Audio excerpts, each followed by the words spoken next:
As a longtime resident of this city, sometimes I come across stories that just make you sit up and take notice, and we have two people here with us today from Flamenco Borealis. We have Lina and Daniel, co-artistic directors, and thank you both for coming down and sharing some time with us today. Thanks for having us. Thank you. I want to talk a bit about yourselves, and there's a film that's been released that you co-produced. And it's won a host of awards, and maybe start with yourself, Lina, and talk a bit about Flamenco Borealis. Thank you. Flamenco Borealis is a flamenco music and dance company based in Saskatoon. We co-founded the company, both of us. Daniel looks after the music part, I look after the dance part. And Flamenco Borealis puts on a whole bunch of programming, ranging from live shows and community events and outreach activities. We have regular classes in flamenco dance. Sometimes we offer classes in percussion and rhythms, flamenco rhythms. Recently, we have been successful in putting on a small festival called the Borealis Flamenco Festival. It usually happens in the springtime, so stay tuned for that. Hopefully, we keep offering that. And what that does is we kind of try to condense a lot of flamenco-related activities in one weekend. We bring some guest artists from Spain sometimes, or from, across the country. And we try to offer to the community a bit more than just the one show or one presentation. And we invite master teachers, etc. So we do lots of things, and just leading into maybe talking about some of the more film-related projects. I think with COVID and the fact that we couldn't do much, and cinema has been always on our minds for the last decade or so. We thought, hey, how about we do a dance film? We could produce and do something small. We don't involve a lot of people, and tell a story through flamenco and through the camera. So that's how it all started with that film. And the name of the film, Take My Hand, where did that come from, the origins of that? You want to maybe talk Sure, about that, yeah. Daniel? Well, we had, for years we've been putting on stage shows, and we've had an idea for a stage show called Take My Hand, and we had started taking a lot of pictures. We thought we're going to use pictures, images, to somehow enhance a stage show. And then when this opportunity came up, it was a mixture of good. There was a festival, the Victoria Flamenco Festival, that was inviting film applications. Mm-hmm. And the bad, the pandemic. We thought, hey, this idea that's kind of been brewing, this idea of something about people taking one another's hands, connecting, that would be the perfect theme, the perfect image for a film made during the pandemic. And so it kind of all came together, when the Victoria Festival put out this, call for applications, and we managed to get some support from Sask Arts and from the Canada Council for the Arts. So that's kind of the origin of the film. So you are primarily involved on the music production end of things, if I would say that. Is that accurate? Yeah, pretty much. Well, we often say that we're co-artistic directors. So when we come up with a vision, we sit down together and we both think about the music, we both think about the visuals, the kinds of dances, because flamenco is a music and dance form where music and dance they're married to one another. Yeah. They're just so interlinked. And, flamenco dancing usually always uses live music. And often the music has to really, really closely kind of listen to and follow the dance. So it means that whatever we do, be it film or stage shows, we're both working on everything. Like just on our way here, Lina was like, hey, in this piece, should we move the tempo up or down? And I'd say, I'll have to think about how that will work for the vocals. And when I'm producing it, I've already made a track. So it's always these discussions that cover a bit of everything. So a collaborative effort with husband and wife here. And I think when I watched the film, what I wasn't sure about was who was leading. Were you leading with the music and she was dancing, or was she dancing and you following with the music? Because there was a terrific simpatico of each of you, and I commend you for that. Lina, what would you say your roots are with the dance form itself? Where did you happen to learn that? I think my interest was piqued by the music first. And it was at a very early age. Was probably still a child when I heard flamenco music. I come from the Middle East, from the country Lebanon. This is where I grew up.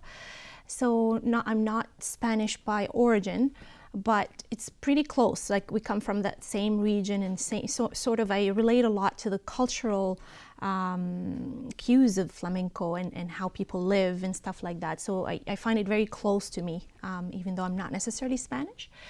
But growing up in an Arabic country, just happened to listen to a flamenco tape, and it mesmerized me. The music mesmerized me, and then nothing happened really until we moved to Canada. And later on, many years later, I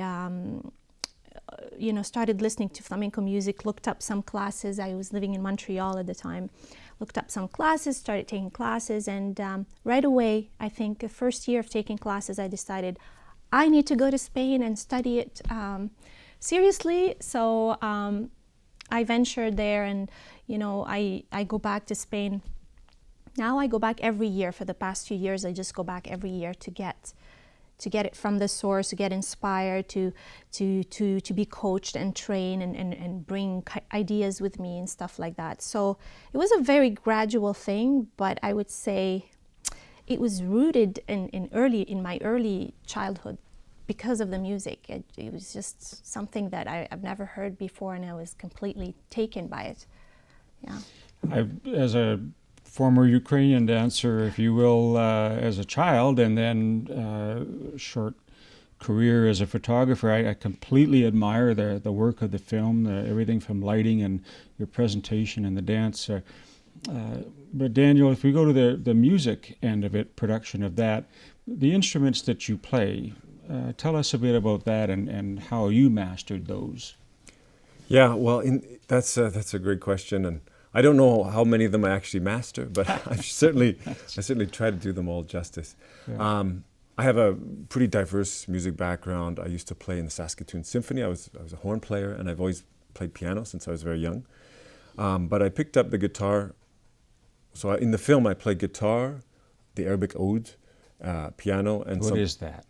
The oud is kind of the grandfather of the guitar. It looks a lot like a lute. And the word lute actually comes from Arabic al-oud, and it's a beautiful instrument because it doesn't have frets like guitars do, so you can play around with the pitch, and it has a kind of haunting, poetic feel to it. And Lina bought me an oud shortly after we started seeing one another, and so I started intensively working on that right away because I was so in love. Absolutely. And also, there's a story behind the guitar too, that I actually met Lina when I had gone to Seville to buy a flamenco guitar.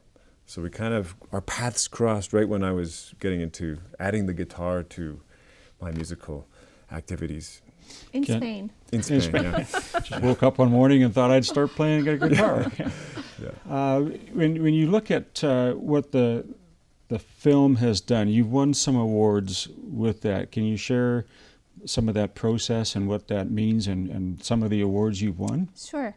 As Daniel mentioned earlier, the propelling force behind wanting to do it was like the direct cause, I guess, was the Victoria Festival had opened a call for submissions, and we wanted to participate. But we knew we wanted to do something really good. So quality and a good story was very important for us. So we started with that, and we presented it. We did it on time. We were, rushing like crazy. Submitted to the deadline, and it was presented, and it got, really good feedback, and we were happy with that. But then it felt like, okay, is that it? What do we do with this? So we started on the hunt for like, okay, what are the opportunities that we can find for this film to reach a bit larger audiences, not necessarily just in Canada, but internationally. And we came across this platform where filmmakers apply to different festivals. So they do a submission, they apply, they show the film through a platform, and then it goes through a competition or a selection jury, if you want. And the jury would look at all the films and they say, well, yeah, that's an official selection. That unfortunately is not an official selection of the festival. So we've gone through that process and we submit it to festivals, and this is how we started, noticing that it's actually, people are picking on it and they're liking it and they're selecting it. And some of these festivals have gone further and gave us awards, not just a selection, but it actually won in a category. It was the best one in one category or this category. And recently we were so thrilled to find out that, and that happened a little later in the process. It happened in 2022, this year, that the Venice International Film Festival had selected our film to be the best art film for the whole year, and we were really thrilled with that. So, most deserving with what I've seen. Thank you for sharing that. Thank you so much. People that are watching are no doubt going to have some questions for you about how to get more information. How would they get a hold of you, and what would be the best way? So I would encourage everybody to check us out on our website. It's flamencoborealis.com, www.flamencoborealis.com. We are very present on social media, Facebook. We have a Facebook page, Flamenco Borealis, and Instagram as well. For the film, we partnered with the Saskatoon Symphony to actually present the film as part of their constant stream TV platform. So people who are familiar with that platform, they could easily find the film there. As you want to go watch a symphony concert online, it's the same place where you could find Take My Hand, the movie, or the film, the dance film. We will look for that. I want to thank you both, Daniel and Lina, for coming down. All the best, and we'll look forward to more of this in the future. Thank you so much for having us. Yeah, thank you, Randy. Thanks. We're coming right back, folks. Stay right there.